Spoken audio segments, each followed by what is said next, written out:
Welcome back to Two Dudes Talking Motorcycles. My name is Gleb, and you can find me on social media at Gleb Lapham. My name is Mitch. You can follow me at Meets to the Beach on Instagram.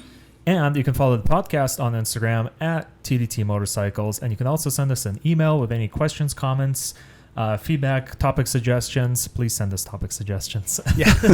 At tdtmotorcycles@gmail.com. We always love hearing from you guys, and it's always it's always a blast to read you guys' emails. And we have checked your comments on the show and stuff too, as well. So we appreciate you guys giving us feedback and mainly on Spotify. I think that's where the most recent ones. Yeah, so comments enabled and stuff. So today we're going to be talking about airbags. Yep. Or motorcycle airbag vests they wear on your body, because it's been kind of not super common, but they're more available to the regular. And even at Cycle Gear, I saw that they have whole sections now for really, or not sections, but they have full racks of different airbags now too. That's very cool. That's a lot more than I've seen in the past. So we kind of decided to see if we can find any kind of studies or statistics or just news on how how well they work, and how well they kind of help prevent more serious injuries during a crash, but also just kind of talk about them in general. But before we jump into our main topic, a little bit of quick news, and that's coming from Ducati, who created another kind of a crazy, ultra rare, ultra expensive superbike. And that is the 2026 Superleggera V4 Centenario, which they created in the celebration of their 100-year anniversary, which I think is this year. And 100-year anniversary. And this bike, I was just reading up on it right before we started recording, and it's crazy. So let me just go over a few stats here, or a few notes. So the bike is almost the entire thing is mostly carbon fiber. It's got a carbon fiber frame, carbon fiber swing arm, carbon fiber bodywork, carbon fiber wheels, and it's even got carbon ceramic brakes, and carbon fork sleeves up on the front, which is the carbon ceramic brakes is a first for a street legal production motorcycle. Yeah. So a first ever, not just from Ducati, but all in general. It uses a new version of the V4 engine that Ducati has on their Panigale V4 and the V4 RS, or the V4R, sorry, and it uses the head from the Panigale V4R and the longer stroke from the regular V4 Panigale, bringing displacement up to 1,103 cc's. And it's driven by Ducati's Desmodromic timing system with titanium intake and intake valves and steel exhaust valves. The countershaft was also replaced its steel counterweights with denser tungsten inserts, allowing the engine to rev up faster. And this bike reaches 228 horsepower at 14,500 RPM and 86 pound-feet of torque at 10,500 RPM. But you can make it even more powerful if you use the Krapovic full exhaust system. So not just the end piece, but the full exhaust replacement. Wonder how much more that is. No idea.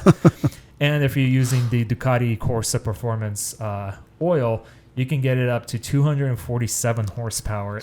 Yes. 93.2 pound-feet of torque.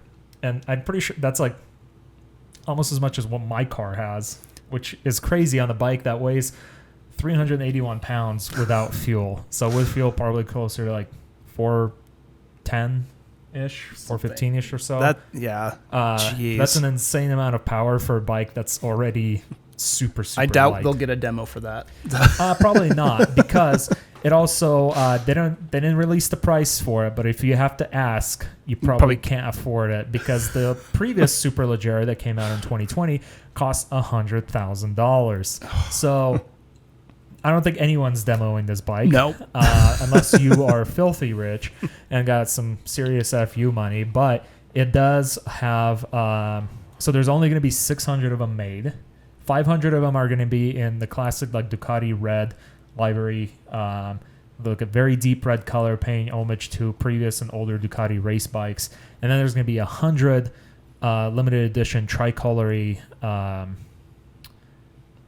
livery. Basically 3 colors. It's green, white, and red, colors of the Italian flag, but also Ducati's like race colors essentially. And there's only going to be 100 of those made.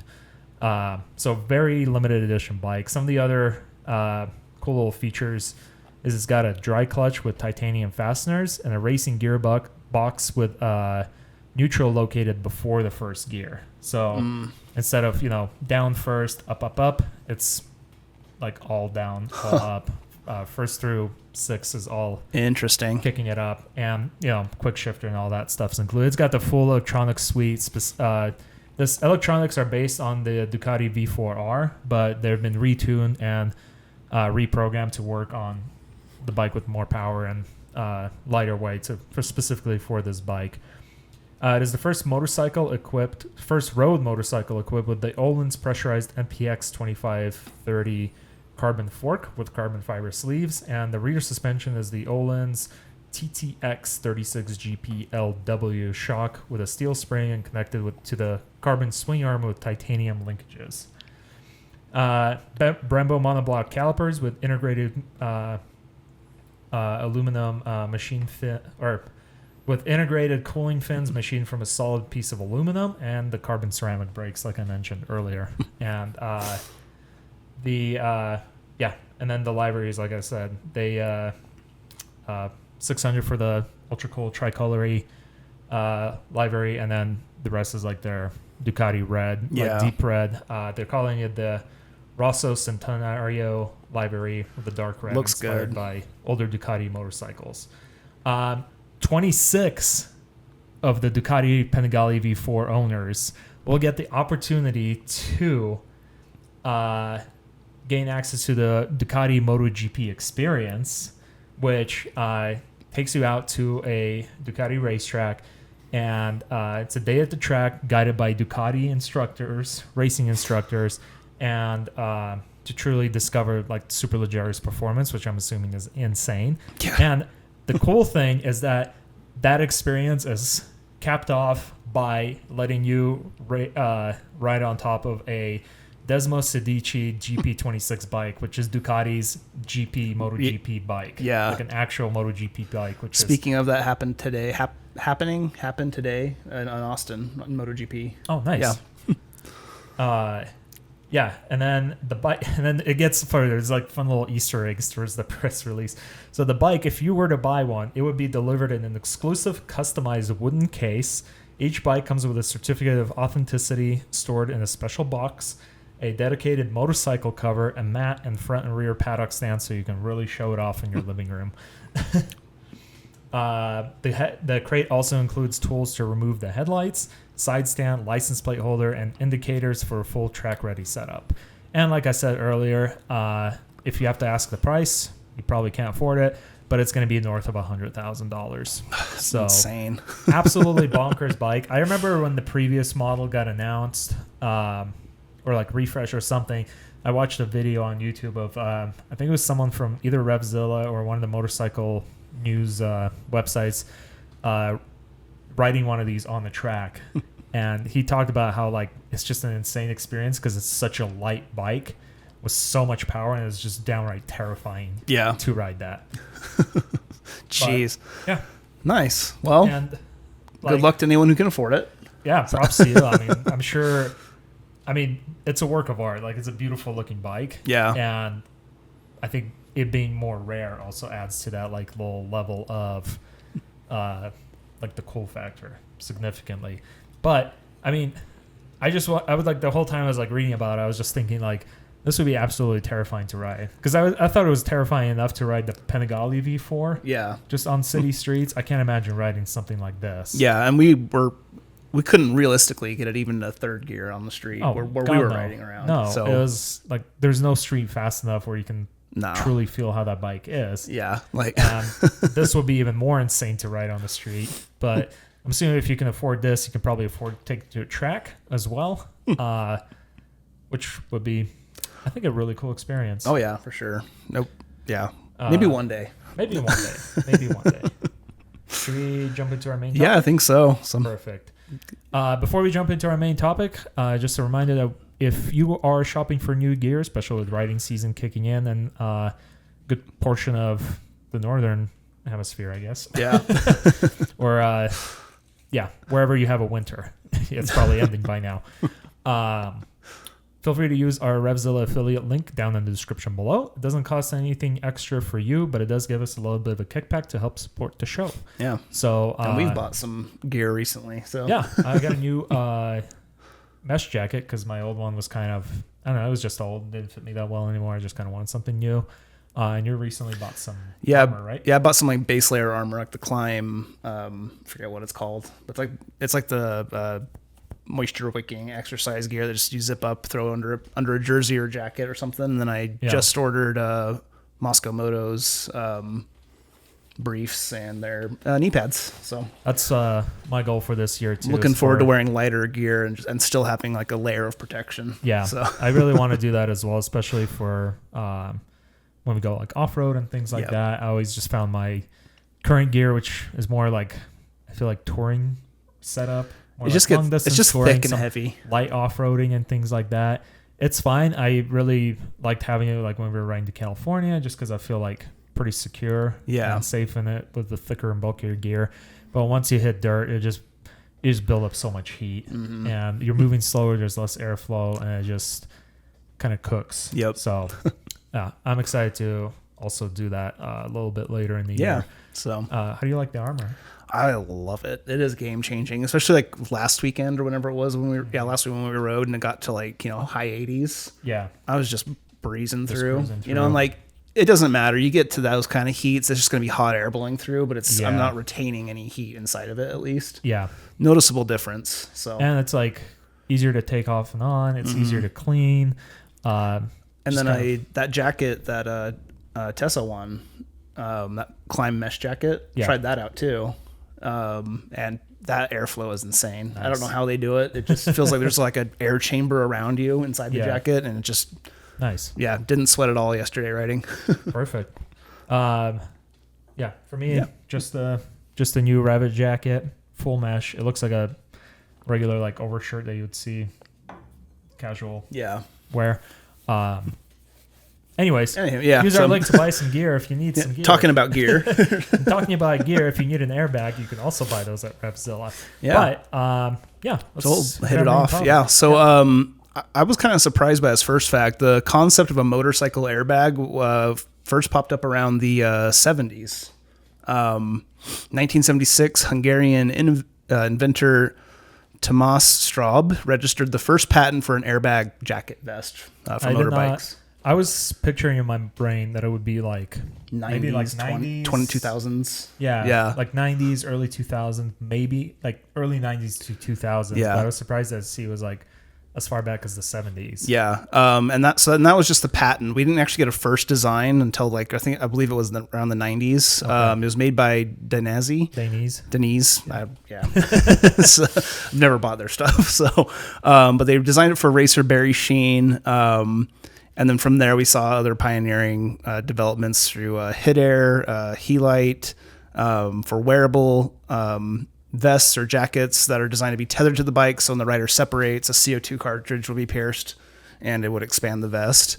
And so that was like, and it's just kind of been like that. And they still have those tethered vests, in the 2000s, we started to see the electronic airbags using gyroscopes and sensors, which is interesting to me still. Like, I feel like I can barely trust like my phone to rotate. I'm not sure about a gyro sensor myself. But yeah, I mean, I've seen them deploy like in videos and stuff, and it's pretty quick. Yeah, it's really awesome. Balloon. So, and then moving into the 2020s and on, like we're starting to see like app-driven vests that you can use. You connect to your phone for data monitoring, and I don't know what that provides you, or if that just sends it to the developers for. I didn't look at like close enough, but I would imagine it could provide some like, if you are involved in the crash, some like maybe telemetry or stats. Yeah. See like why did it go off? What was speed impacted? Of impact? Yeah. And things like that. But also just could maybe monitor like if it's electronic and gyroscopes. I'm assuming it has a battery that needs to be recharged occasionally to keep all those sensors alive. Yep. And then also like the status of just the jacket to see if there's like a leak, or I don't know how these exact yeah. Well, and work, I was thinking like there's going to be terms and service with using an app like that, and 100%. So I'm sure that's going to be going to them. And it's like in the event of a crash, or they can look at their product and see like what's working, what's not, what's useful, what's not. Like, that kind of reminds me of like some helmet manufacturers. I know Shoei is one of the ones that do that. If you are involved in a crash and your helmet ends up like getting an impact, scraped, cracked, or anything like that, you can send that off to like Shoei. Mm-hmm. They'll send you a new helmet, but they also want to keep the old one to study how the crash impacted the helmet, so they can use that data to make even better ones in the future. Yeah, no, that's really cool. I was assuming it's kind of a similar deal. Yeah. And then from our one of our previous episodes when we talked about Honda, I believe you mentioned it with the Honda Goldwing 2005. Honda releases the Goldwing with built-in airbags for protecting the rider in frontal collisions. Yep. So instead of slamming into that console, it'll just kind of hopefully just bounce you off or reduce your impact. And then it was 2007 that MotoGP began using rider airbags in competitions, and then by 2018, rider airbags are now mandatory. Yeah, and I've seen like videos of the MotoGP crashes and stuff, and you can tell like, something like inflating there. But I'm assuming the ones they use are even more sophisticated than the ones that we can probably buy. Well, and I see them too, and like when we're researching for this episode, it was like, they're in that controlled, safe environment for that kind of stuff. Yeah. They can collide into each other in walls, but it's not like riding on the street either. No, I feel like it's a lot more of a predictable environment. Like they're all going in the same direction. There's not going to be cross traffic or hopefully animals running out, but I'm sure that happens from time to time. But happened in F1. Yeah. There's that one video of I think it was from a MotoGP race where one of the riders like headbutts a seagull that is like flying in front of him. So airbags, that they've been around, they have seen growth, and I guess like last year was like one of like the most like motorcycle airbag market, like the most progressive. It saw the most growth, 2025. Yeah. And one of the studies that I looked at, it was a French study, and it was like specifically related to motorcycle like airbag vests. And it was, instead of being just like a study on like statistics on whether they work or they don't work, because they do work, they do help prevent injuries to a certain degree. But it was a French epidemiological.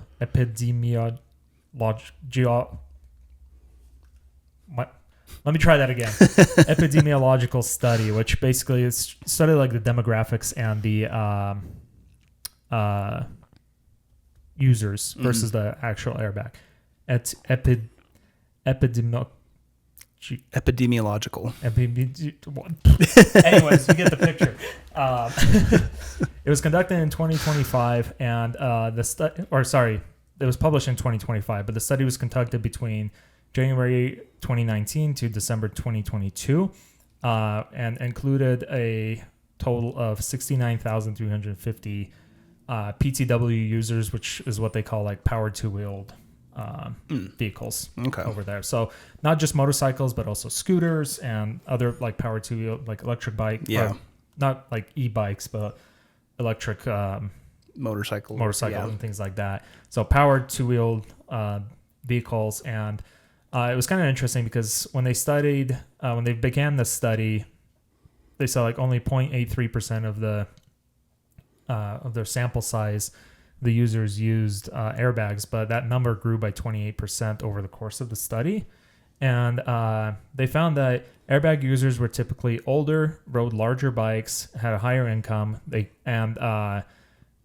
rode more in like rural areas and were more aggressive riders. So their data kind of skewed more that, airbag riders tend to get into more accidents. But after like adjusting that data, it was because of those factors. They just kind of tend to be like either more bigger risk takers, riding bigger bikes, riding in more rural areas, especially if they're like touring, is probably more prone to. Well, I wonder accidents. if they had like a control group to see like, are we also watching people who don't wear these bags? They didn't mention anything about that in the study because the study, a lot of it used surveys, but also French police like accident data. Okay. And there's not a lot of. It's not really something that the police like ask if there's a motorcycle accident where someone or mention if someone was wearing an airbag vest and someone who wasn't. So they didn't mention that in the study. If they did, I don't remember. Maybe I missed it, but I didn't see that specifically. But I feel like that also kind of can align with regular like non-airbag user riders because higher capacity bike, probably faster rider, probably bigger accident if more momentum too, if the heavier crash. bike. And but there's another study in a 2021 study that was published in the International Journal of Crashworthiness showed that airbags did have a potential to reduce soft tissue injuries by up to 22%. So bruises, scratches, and things like that. However, that study was based on numerical simulations versus using real life data. And we were talking about this just before we started recording. There's kind of not a whole lot of real life data available. Yeah, like when I compared it to like when we looked at like MSF or one of our earlier episodes, like tons of data on the MSF and like safety statistics. Yeah. Or when we did helmets and things, or we talked about that in that episode too. Yeah, it was easy to find like credible studies and data. With this one, it was like a lot of the stuff I found like. There'd be a link to something, but it would be talking about airbags in general. Like I'd be looking at like law firms' claims on using motorcycle airbags. Like, according to this, and you click on it, it's like, that's just all airbags. Yeah. But from what I did see, like over here in the US, there was one, claims that frontal impacts are reduced for the chest and neck by 60%. Again, depending on what type of accident you're involved in. Yeah. So if it's a frontal collision, you are moving forward, you're hitting into something face first. And then for sorry, I didn't mean to put neck in that first one. For the head and neck impact has been, they can reduce it by 80% with the deployed bags. They fill up around the neck so that your head's not wobbling and keep your head. Yeah. Which is, that's all for spinal protection too, which is, they have like neck braces you can get as well for like a lot of touring jackets. Especially they have spots where you can clip the neck brace on, so it kind of prevents your head from. And that's been a thing in like motocross too forever. So but it makes a lot of sense too. It's like it is another protective layer. It's a cushion. So, it's a cushion. It definitely does make sense. That there was another study. I don't remember if I linked it here somewhere, but it does. So other than the head impact, so the helmets are probably like the number one safety device. You still have to wear your helmet for that to work. But like in general, like even if you're not wearing any gear, like wear the helmet because that's the number one thing that will save your life on a motorcycle if you're involved in the crash. But one of the second most injuries that happens in the back is towards the thorax. So like your chest cavity, that makes sense to me because if it's front impact, you're flying chest forward, head first into something. And there was a study that showed that an airbag being deployed does help prevent injuries to your chest area. But like Mitch mentioned, it's also a lot of, it really depends on how the accident happens. Like whether it was like depending on like the angle of the impact, the speed of the impact, the type of crash it was, and just all sorts of different factors. And so there's not a whole lot of studies that kind of, it'd be cool if there was like a study that took a lot of those statistics and kind of either simulated or found real life data on like what kind of crashes the airbag helps with the most versus one that doesn't really make sense and all these kinds of things. I'm assuming like once with this technology becoming like more and more prevalent, and hopefully cheaper, there's probably going to be more things that pop up that relate to this. One of the other studies that I saw was in the a 2019 study in the International Research Council on Biomechanics of Injury. They had like a study, and they looked at like I think roughly about 30 or like 27 accidents, like different accidents and things like that, and they used that to simulate like the airbag like effectiveness and things like that. So not a super large sample size, but it was kind of cool reading through, because they did have some like they looked at 2 accidents specifically. One was a rider, and this was in the UK. This was done in the UK. So a rider heading straight down the road while another car was waiting to make a left turn or right turn. And as it turned, it like clipped the back wheel of the motorcycle. So the car turned too soon before the motorcycle fully cleared the intersection. Clipped, the rider fell off, was wearing an airbag, and the rider reported no like major injuries to their organ or to like anything vital or broken bones. It was just minor like scrapes and bruises here and there. Was wearing a helmet, was wearing an airbag. And then another accident involved a low side crash on a motorcycle. A guy was taking a curve too strong, flew off the motorcycle, hit a guardrail. He was unfortunately injured a lot more, even though the airbag deployed, but the angle and the type of force is being applied to him with a low side. Yeah. It was way different, especially hitting a guardrail versus like hitting like just pavement and things like that. So basically, like the study showed that there's limited testing overall done on airbags and airbag products, and basically suggested that, you know, in order to fully see how they affect what kind of injuries, like a much larger study needs to be conducted to show better effectiveness. The study did show that the airbag effectiveness is increased at lower speed impacts versus higher speed impacts, which you had in your notes as well. Yeah, that kind of like the threshold for most effectiveness with an airbag is going to be at speeds 30 miles and under. Yeah. Because at that point, the astronomical force is being applied to you in a wreck if you're, flying at 80 miles an hour. Yeah.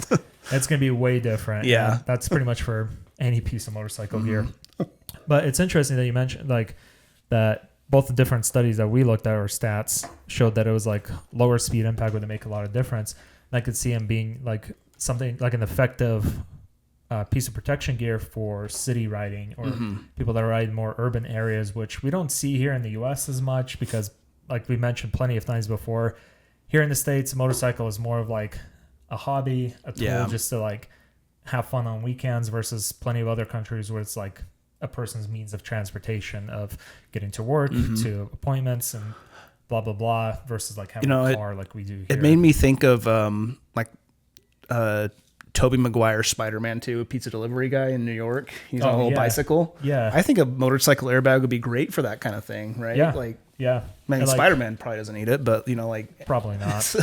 But I was thinking this, not Spider-Man necessarily. But in urban areas, I wanted to paint a picture. A lot more cars, like intersections, stoplights, roundabouts, people walking back and forth. I feel like there's a lot more things that can cause an accident. Even a lower speed accident on a motorcycle can lead to a lot of damage for the rider.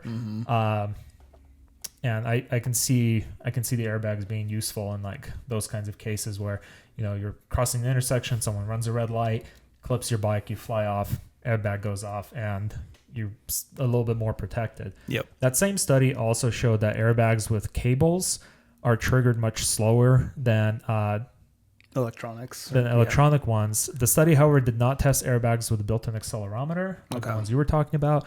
They did test ones versus a cable trigger versus a radio trigger, which I didn't even know they had, but it's sensors mounted on the front wheel of the motorcycle. So when it detects an impact, it uses there's like a radio transmitter in the vest, and it sends a signal from the front wheel to that and inflates it.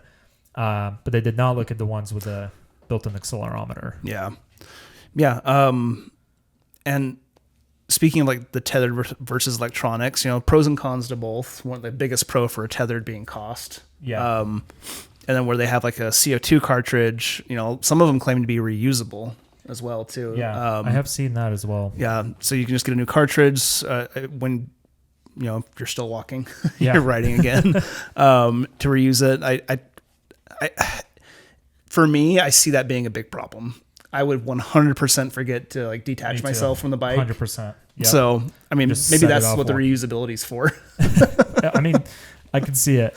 And I'm in the same boat. Like, I think I would, if I were to buy an airbag like vest, I would get one that's probably the electronic with the accelerometer versus one that's just a like a tethered one, because I will forget to either plug it in, so it's useless, or B, unplug it before I step off the bike and then end up being a Michelin man walking away from it. We looked at, I don't know if you did, but I kind of just scrolled through, and I feel like Alpine Star makes like almost the most amount of like consumer grade airbags, and I've seen some pretty good reviews on it. There was also another article that I just read on motorcycle.com. It was one of their writers, like contributors and stuff like that, talking about how he was involved in almost like a front end collision with a car, and he was talking about how the airbag like quickly deployed. He flew off the bike, but he sustained only like minor injuries. Like he was sore. He said a couple of bruises, but nothing broken. No broken bones. No head trauma. No like, soft tissue injuries. No soft real tissue injuries. Like major ones. Yeah. Nothing like that. So only sample size of one, but it's still like, I feel like there's a lot of like testimonials online you can find about people saying like the airbag did help them. But I'm sure it also depended on maybe next time I go to like Cycle Gear or something, I need to like hold one or try it on or something. Like that's a good idea. I've never done that. I've never seen how they work or how they feel, because we're all about safety. We wear the gear, but we also talk about, that's up to you guys, your own individual risk assessments. Just wear a helmet though. Yeah, helmet for sure. If you're helmet and gloves. Keep your fingertips. But I just wonder like what that feels like, having another piece of protection on, because or if it's supposed to like mitigate. It's like, well, if you have this airbag, now you don't need as much armor. But is it truly like a replacement for actual armor, or is it just another piece to like, or another added layer of protection? Yeah, because I feel like you'd still want some armor for like shoulders, where the airbag isn't going to be. Shoulders, like elbows, your knees. They even have like airbag pants now that deploy as well. Motorcycle pants are already hot enough. I can't imagine wearing. I don't need a airtight. With something that's like a layer of inflatable material built into it. Interesting for sure, but I did notice like over the years that there's been like slimmer and slimmer designs of airbags. There's now, like before it used to be, I feel like the airbag, like a whole vest you put outside of your jacket, and then like inflates almost like a like an inflatable, like a life vest. Just inflates on the outside of you and protects you. Then moved into ones you can wear like the jacket has it built in, and now I'm seeing ones that are made to be worn like under your. Well, it's like my base armor that I have from Klein that you wear like underneath your stuff. Which when it comes to stuff like that, that's where I was like just kind of like wandering down the rabbit hole a little bit. And the idea popped in my head, it's like, say you're wearing something like that, but you're also wearing like a leather jacket, something like very strong and durable, and you get, the worst happens, you get in an accident. Like these things have a ton of force when they deploy. Like airbags are crazy, like they can still like bust your arms in a car wreck. But like I wonder, like, is that going to be enough to like burst through a jacket or a leather? I feel like and I didn't look specific. I didn't. This was just a thought I had. So like but yesterday. I'm gonna take a guess and say no, because I feel like if it can rip through that, it probably can cause more injury than it will save to the rider. Well, if it didn't rip, I was wondering if it was like too tight, and if it didn't rip, is that going to like send any more of that force back to the rider? Oh, yeah, that's a good point. That outward deployment force, So I don't know, but I'm assuming it's made out of softer or different material versus car airbags, which are pretty much meant to like explode into your face. But no, they're really cool. It's definitely a cool concept. I think it's really neat. I'm curious to see how the technology develops. I try to find some rumors or news articles about how this technology is like progressing or developing.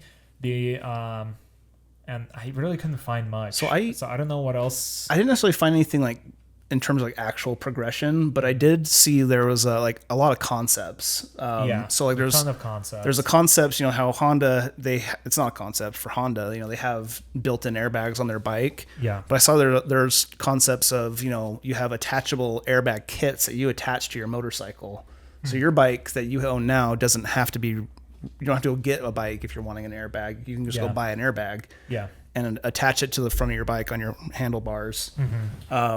And it was the same for scooters. There's one I saw for like a backpack. Yeah. And then for like, I didn't know this, but Volvo has a concept for their cars for in an accident. There's an like an external airbag that deploys like where the windshield wipers are.